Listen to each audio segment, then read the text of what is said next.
জি হ্যাঁ বন্ধুরা, কেমন আছো তোমরা? আশা করি ভালোই থাকবে, কেননা ভারতীয় টিম প্রথম ওয়ানডে ম্যাচটি সাউথ আফ্রিকাকে হারিয়ে জিতেছে রাঁচির ক্রিকেট ঐতিহাসিক গ্রাউন্ড স্টেডিয়ামে। তো বন্ধুরা, দ্বিতীয় ওয়ানডে ম্যাচটা ভারতীয় টিম কি জিততে পারবে? তো বন্ধুরা, দ্বিতীয় ওয়ানডে ম্যাচের জন্য ভারতীয় বিসিসিআই এবং গৌতম গম্ভীর দুজন মিলে এমন আশ্চর্যজনক স্ট্রং প্লেইং 11 ঘোষণা করলে, যেটা দেখে সাউথ আফ্রিকার ক্যাপ্টেন মার্কারামের হাসি উড়ে গেছে।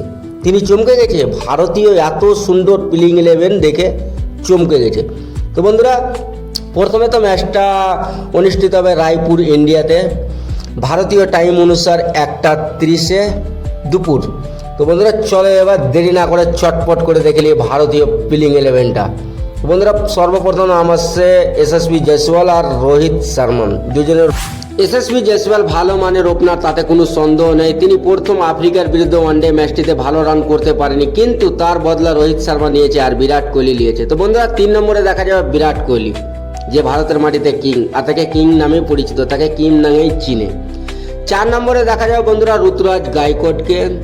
5 নম্বরে দেখা যাবে ঋষভ পান্থ। হ্যাঁ বন্ধুরা, ঋষভ পান্থ উইকেট কিপার ব্যাটসম্যান, ভারতীয় টিমে তিনিও জায়গা পেয়ে। 6 নম্বরে দেখা যাবে কেএল রাহুল ভারতের ওয়ানডে ক্যাপ্টেন আছে, তার কিন্তু একটা রেকর্ড আছে বন্ধুরা।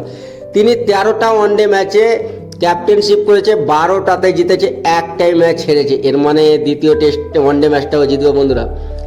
এরপরে চলে যাব রবীন্দ্র জাদেজা, ওয়াশিংটন সুন্দর, হর্ষিত রানা, অর্শদীপ সিং, কুলদীপ যাদব।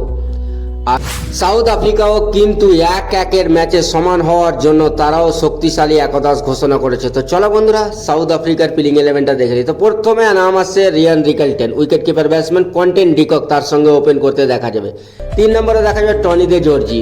4 নম্বরে দেখা যাবে ম্যাট বেদজাক। 5 নম্বরে দেখা যাবে মার্কারাম। 6 নম্বরে দেখা যাবে ডলার্ড ব্রেভেস। 7 নম্বরে দেখা যাবে মার্কো জনসন। 8 নম্বরে করবন বোচ। 9 নম্বরে নন্দর বার্গার। 10 নম্বরে কাসাব মেহরাজ। 11 নম্বরে লুঙ্গি এগেডি।